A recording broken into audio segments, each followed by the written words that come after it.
and surrounding area. Tiger Talk is brought to you by Tiger Talk brought to you by String Beans Coffee House on Lower Main in Princeton, Hancock's Neighborhood Market, Commerce Street, and Katie's delicious homemade goodness, and Perry's Floors and More.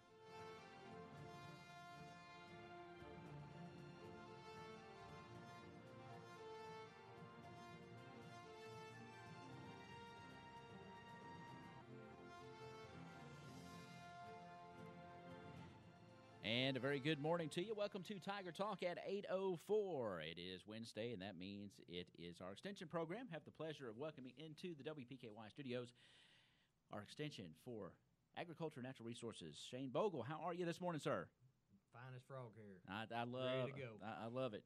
You're always that. I mean, you've been up early this morning. You said you've got a busy day, and let's get right at it and tell the folks what you got going on. Well, Ty, most folks do know around here for agriculture, our extension meetings and our educational meetings have to happen when the farmers are not in the field and busy. So we do have a lot of things, coming up, and we'll just get right into it. Ty, the last two opportunities for landowners, for anybody wanting their private pesticide applicator card to be able to buy restricted use pesticides is the 19th of February, either 8 o'clock in the morning or 6 at night. Is that going to be out here? That will be at the extension office. That will make 5 at the end of that. If you don't come, sorry. Yeah, and I know you've provided plenty of time. And we've got about 80% already of the county taken care of, but we always have a few stragglers every year. So again, that's February the 19th at 8 o'clock of the morning or 6 that evening. So we do have something for all schedules. And there's still more dicamba. There is, and I did not bring that list with me, I've Ty. got it. I've been reading it, and I will continue to do that. I know the one at Grand Rivers is still to come. There. That's the last close one. I think that's the last close one, yep. But I've been reading those on Community News, and we'll continue to get that out there. Yep. Appreciate that. And for our tobacco producers, we do have our yearly tobacco production update that we do with the Trigg County folks, and we meet there at the recreation complex there in Katie's. And that will be March the 1st at 6 p.m., our meal and everything will be sponsored this year again by the Eastern Dark Fire Growers Association. So we do have some nice ribeyes selected for that night. Well, they know how to feed people, don't they? Yeah, these producer meetings are always. We do. So we're going to talk. We got 3 main topics that we're going to cover that night, Ty. Dr. Edwin Ritchie from the Research Center out here will be there to talk a little bit about some of his work that he did in his undergraduate before his PhD on fertility for tobacco, using some non-traditional things for fertility management. And then Dr. Bailey, of course, will be there for a production update, and this is important, a gap training.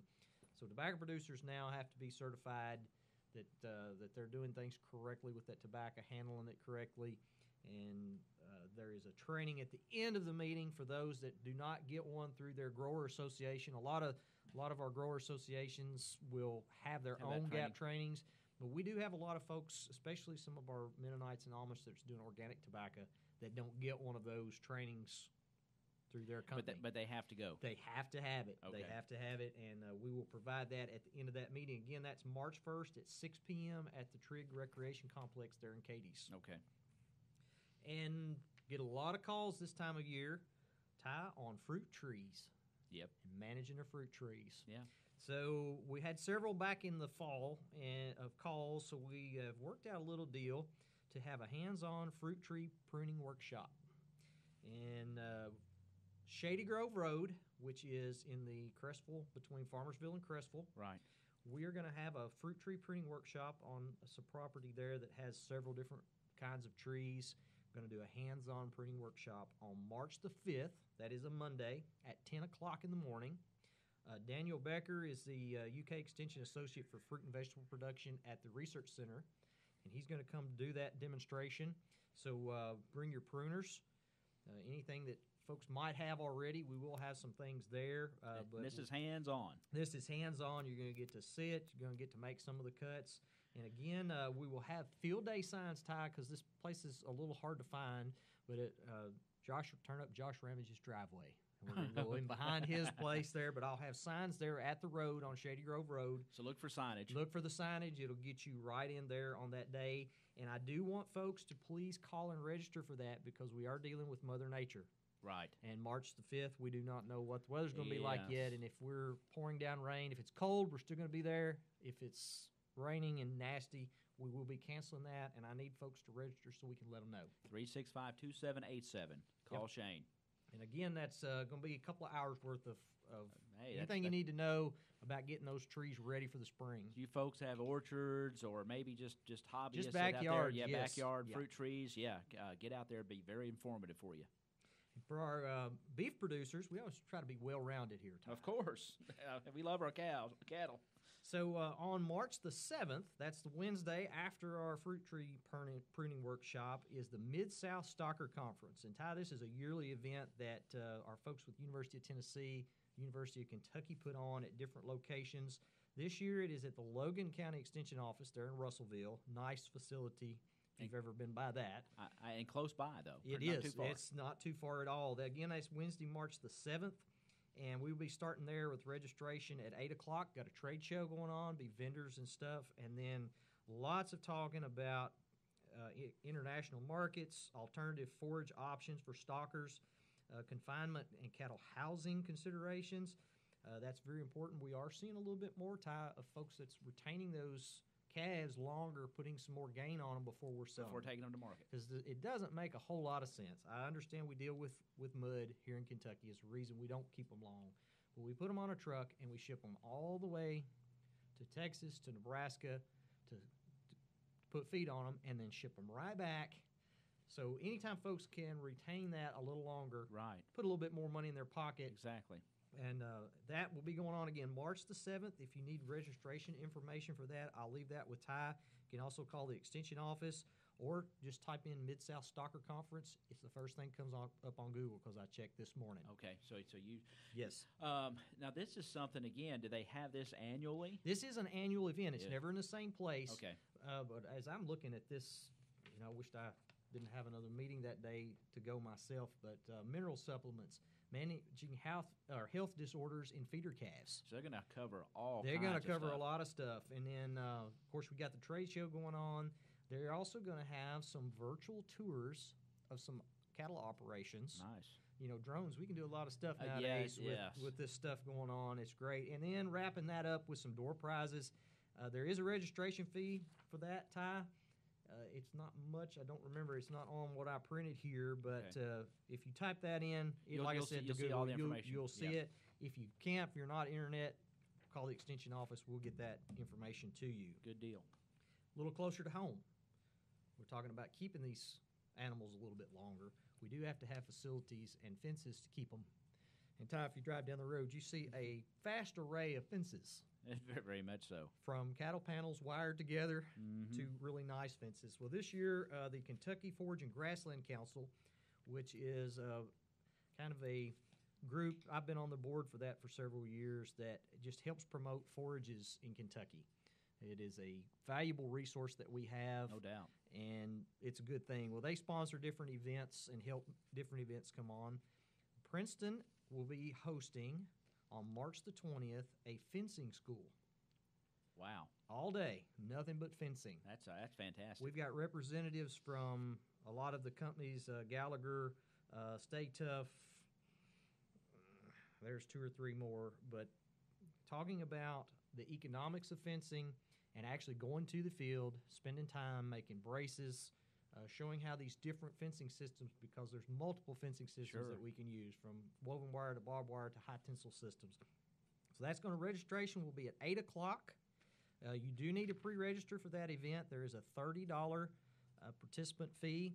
That includes your notebook, lunch, refreshments throughout the day, transportation around the farm. So right here at there'll the be Research Center. examples, yeah. There will be examples there, and that is at the Research Center. For folks that are out of town, cannot attend, I've already had a call this morning from somebody that's, man, I really want to do this, but I'm busy. Well, they're having the exact same thing 2 days later in Versailles, Okay. right outside of Lexington. So if you're interested in that, I did it again. I put in a UK fencing school to Google. Popped It was it the up. first thing that came up.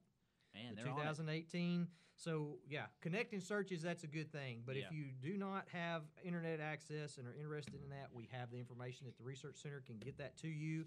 You do need to register by mail right here to the Research Center.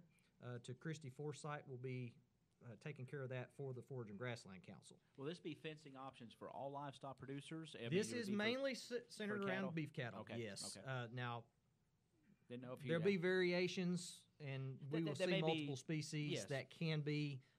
That would just be a different topic, kind of in itself. Right. And that is one of the problems that we have. Not all fencing works for everything exactly, else. especially those goats Yeah. and everything else. And you can't keep them in anything hardly. But And we'll be talking, since you brought that up, Ty, we will be having a meeting later on that is actually discussing the difference in some of these facilities between species. okay, We think a whole lot about fencing systems for cattle, watering systems for cattle, but what do we have a lot of around Princeton and around this end of the state now that we haven't always had in a large livestock species? Horses. yeah, that's true. A lot of the cost share programs that the state offers, that the Phase 1 tobacco settlement money offers, does not really include horse systems. We actually have a demo farm here in Caldwell County Wow. that is instituting some of these practices that's recommended by the University of Kentucky, that hopefully those regulations can change and we can, people that are raising horses that are doing, that's an economic boom it for the is. state. There's no It's doubt no about it. longer number one in the state of Kentucky, And you're but it's seeing still number two. I mean, we have horse people here in this county that have active We do. horse businesses, and so that's important. We do, and we have a lot of folks that's out here making recommendations between NRCS and Extension that's helping folks decide if they are building new facilities, what's the best. Yeah. And the university does a lot of research and a lot of work in that area. So Sure. they did select, it was a grant that was received by the equine department at Lexington. They've got 2 demo farms in the state, and we happen to get one of them here in Princeton Well, isn't because that of our something? booming equine industry. Well, here. that's wonderful. So that'll be coming up Okay. probably And you'll in the have more fall. information on Yes. that. Yep. So Good Ty, deal. a lot of stuff going on. Yeah, I see your calendar there. Information that we've talked about is available at the Extension office, and if you need more information, give us a call. Okay. That's fantastic, Shane. Thank you so much. I know you're a busy guy, especially this time of year. Again, those farmers are not, they're out of the field right now, and they're meeting and then getting prepared for this spring and getting rolling again. So I know you got a busy agenda today. Thank you so much for stopping by, and we will get this out to the public, and appreciate what you and the entire staff out at the UK Extension office does. Appreciate it. Thanks for having us. All right. That's going to wrap up this edition of Tiger Talk on this Wednesday. If it's Wednesday, it's our extension program. Had the pleasure of welcoming into the WPKY studios Agent for Agriculture and Natural Resources, Shane Bogle. Tune in next Wednesday. We'll have another agent from the UK Extension office here and informing you of what's going on out at the UK Extension office. It is a fabulous, I call it the brain of Caldwell County. It's just one of the many resources that we have that you can get all kinds of information. Call out there, the friendly volunteers and staff, 365-2787. They will be of great help to you. That's going to wrap up Tiger Talk today. Have a wonderful Wednesday at 8:17. String Beans Coffee House in downtown